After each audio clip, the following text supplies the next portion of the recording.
Il reste peu de temps de travail parlementaire utile. Pourtant, il y a un débat qui revient, c'est celui sur la réforme des retraites. On parle de réforme des régimes spéciaux. Vous, là-dessus, vous dites, je crois qu'avant l'été, vous pensiez qu'il fallait peut-être plutôt calmer un petit peu le jeu là-dessus. Qu'est-ce que vous dites aujourd'hui? D'abord, ça revient sur le tapis depuis ce matin. On me dit que 2 journaux de presse font du teasing sur ce sujet. D'abord, moi, je parlais avec les grands leaders de la majorité. Personne n'était au courant ce matin. Personne n'en avait parlé. Bon, alors, ma réponse. Ma réponse sur ce sujet des retraites. Le sujet des retraites est le sujet de la présidentielle. On n'a pas réussi à le mener au bout parce qu'il y a le Covid. Vouloir le mener à la hussarde aujourd'hui serait imprudent et peut-être même improductif.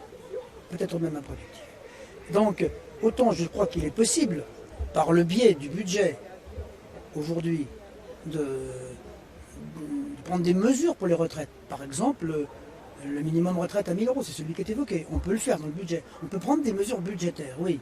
Mais prendre des mesures législatives de cette force-là, parce que pourquoi remettre une pièce dans l'appareil alors que le débat n'a pas lieu, la concertation n'a pas lieu, plus en ce moment, de le passer en force comme tel.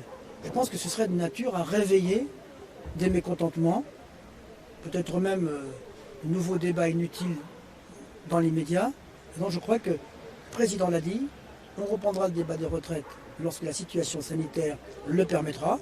On sait très bien d'ici 2022, la situation sanitaire est toujours sous contrôle, est toujours sous surveillance. Donc faisons ce débat pour ça. Donc je ne suis pas, à titre personnel, favorable à un passage en force sur les retraites dans les 2 mois qui viennent. Parce que s'il fallait le faire, ça ne peut se faire qu'à travers le projet de loi de finances de la sécurité sociale, le PLFSS pour les habitués. Bien, ça c'est dans 15 jours. Comment dans 15 jours passer? Bon, voilà, je pense, à titre personnel, je ne pense pas souhaitable de mener aujourd'hui cette réforme comme ça. Donc, vous avez sans doute interrogé des députés aujourd'hui. Je ne sais pas s'ils sont divisés, s'ils sont divers sur ce sujet. Moi, je donne mon avis personnel, celui d'analyse politique que je fais sur le terrain tous les jours. Je pense qu'on peut prendre des mesures financières dans le budget pour améliorer les retraites et le sort des retraités, passer en force sur ce sujet des régimes spéciaux. Je suis très favorable à titre personnel. Je suis favorable à la suppression des régimes spéciaux, je vous le dis comme tel. Il n'y a pas d'ambiguïté. S'il nous est soumis, je le voterai. Mais je ne pense pas que le temps soit venu de le faire aujourd'hui.